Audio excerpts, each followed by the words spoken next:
Hello, good evening, good morning, and magandang araw sa inyong lahat na nakapanood sa video to. Ayan po ang aking ginawa kagabi na puto cheese. Gabi ko po ito ginawa kasi bukas madaling araw ay magluluto ulit ako ng kutsinta at pichi-pichi. Kaya inuna ko po ito. 3 bilao kasi order sa akin na kakanin. Ayan siya guys.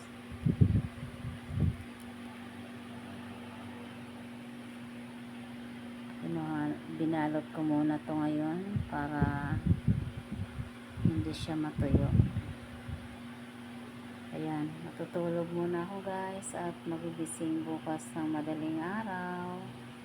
Magluluto ng kutsinta at pichi-pichi.